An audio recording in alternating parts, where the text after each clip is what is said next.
नमस्कार साथियों, मैं आपका साथी दिनेश बोहरा। अब देखिए, करीबन 5 दिन पहले जुबाइतू से आने वाले विधायक हरीश चौधरी ने ठाकुरों का कुआं कविता सुनाकर विधानसभा के अंदर अपना दर्द है, भेदभाव का जो दर्द है वो बयां किया था। और उस समय जबरदस्त तरीके से इस कविता को जैसे ही हरीश चौधरी ने सुनाई तो जबरदस्त तरीके से विधानसभा के अंदर बवाल हो गया था। रविंद्र सिंह भाटी से लेकर बीजेपी के तमाम जितने भी बहुत सारे ऐसे विधायक थे, मंत्री थे, उन्होंने इस कविता पर आपत्ति जताते हुए सीधे तौर पर यह आरोप लगाया था कि कहीं न कहीं ये जातिवाद को लेकर सीधे तौर पर यह आरोप लगाया था कि ये जाति पर विशेष तौर पर आरोप लगाया जा रहा है इन तमाम चीजों को लेकर। और उस समय भी आप देखिए, वह जो संसदीय कार्य मंत्री है जोगाराम पटेल, वो सीधे तौर पर यही आरोप लगा रहे थे कि ये जातिवाद को बढ़ावा देने के लिए इस तरीके की कविता है। दरअसल हरीश चौधरी का कहना यह था कि मैं इस कविता के माध्यम से यह बताना चाहता हूं कि सरकार ने जो बजट पेश किया है उस बजट के अंदर किस तरीके से जो ऊंची जाति या ऊंचे जो लोग हैं उनके लिए 80 से 85% हिस्सा है उनको दे दिया है। महलों का नाम लिया था, ठाकुरों का नाम लिया था।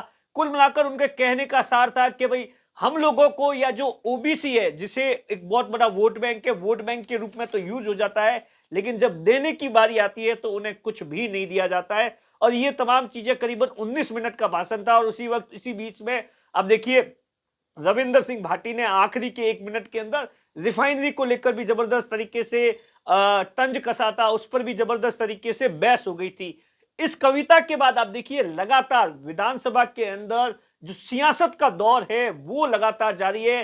सीधे तौर पर आप देखिए, तमाम जो बीजेपी के नेता है या जो निर्दलीय विधायक रविंद्र सिंह भाटी है, उन्होंने उसी दिन इस बात का रिप्लाई दिया था पर राजस्थान की उसी विधानसभा में जब ऐसी बातें होने लग जाए तो हम सभी के लिए ये पीड़ा की बात है।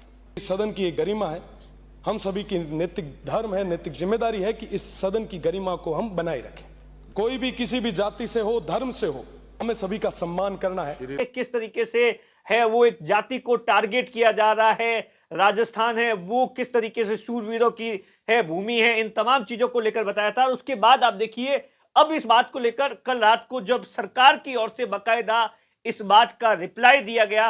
पहले तो मैं आपको बता देता हूं कि जो भाषण का जो वो टुकड़ा था, उसका जो ठाकुर का कुआं वाली कविता थी, उसे अगले ही दिन विधानसभा अध्यक्ष ने जो विधानसभा की कार्रवाई थी उससे हटा दिया था। वो कौन सी कविता थी वो भी मैं आपको सुना देता हूं। सबसे पहले हरीश चौधरी ने क्या कुछ बोला था वो सुनिए, और उसके बाद तमाम चीजों को लेकर मैं आपको बताऊं। बजट के अंदर ये सब हालात बने हुए हैं, बड़े बड़े महलों के लिए, ठाकुरों के लिए तो बहुत कुछ है। ये रिफाइनरी कौन खा गया? ये रिफाइनरी कौन खा गया है वो भी पता है। चिल्लाना हिम्मत हो तो वह जाकर ये बात कर लो, जो कर ले, हिम्मत है वो कर लो, शाबाश कर लो। ये आवाज मजदूर की, ये आवाज पिछड़ों की। और जैसे ही आपने सुना कि ये जो है ठाकुर का कुआं, हरीश चौधरी कहीं ना कहीं ये बताना चाह रहे थे कि साहब बीजेपी की जो सरकार है वो कहीं ना कहीं जो मूल ओबीसी या ओबीसी के लोग हैं उनको इग्नोर कर रही है। और उसके बाद आप देखिए, सीधे तौर पर सबसे पहले आप देखिए, कल जिस तरीके से पहले रविंद्र सिंह भाटी ने इस बात का रिप्लाई दिया था, उसके बाद आप देखिए जो जैसलमेर से आने वाले विधायक है छोटू सिंह भाटी है, उन्होंने भी सीधे तौर पर हरीश चौधरी पर यह आरोप लगाया था कि कहीं ये जाट राजपूत करने की कोशिश की जा रही है। इन तमाम चीजों को लेकर पूरे राजस्थान में जातिगत माहौल खड़ा करने का प्रयास किया गया, ये अशोभनीय है। क्षत्रियों का इतिहास दुनिया जानती है। किसी भी समाज को इस प्रकार से टारगेट करते रहना ये स्वीकार नहीं है। माननीय, इस प्रकार की हिदायत दी जाए।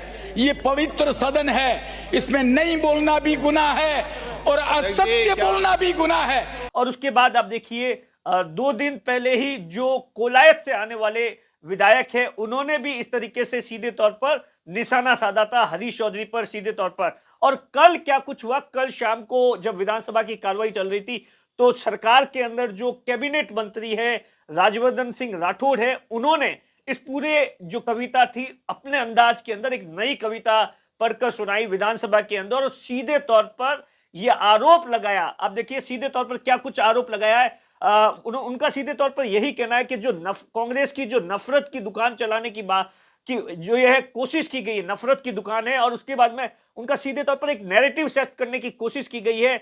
जबकि राजवंदर सिंह राठौर का कहना है कि महाराणा प्रताप की सेना में राजपूत है और जाट है, दोनों साथ थे।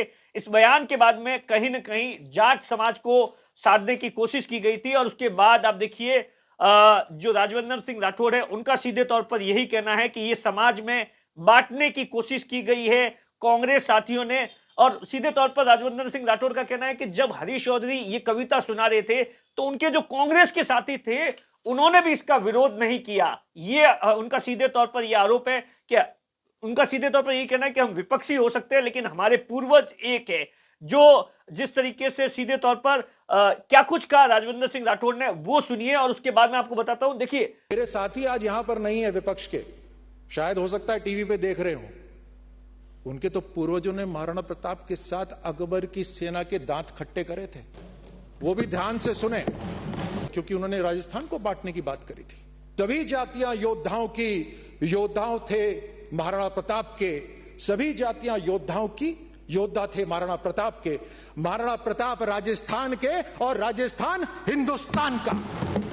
दरअसल ये पूरा मामला है, जैसे ये कविता सुनाई थी उसके बाद में मानवेंद्र सिंह ने भी सीधे तौर पर आरोप लगाया था। प्रताप सिंह खाचरियावास जो कि कांग्रेस से पूर्व मंत्री है, उन्होंने भी आरोप लगाया था। कुल मिलाकर आप देखिए, इस कविता के बाद में विधानसभा के अंदर सड़कों पर भी प्रदर्शन हुआ। खूब सारे राजपूत समाज की ओर से इन तमाम चीजों को लेकर कांग्रेस के जो राष्ट्रीय अध्यक्ष है उनको भी बकायदा इस बात को लेकर आपत्ति है वो दर्ज करवाई गई है। अब आने वाले दिनों में मुझे नहीं लगता कि इस पूरे मामले को लेकर है वो ये जो कविता है इसका जो है ठंडा पड़ने वाला है। हो सकता है कि अगले कुछ दिनों के अंदर और ज्यादा बवाल हो।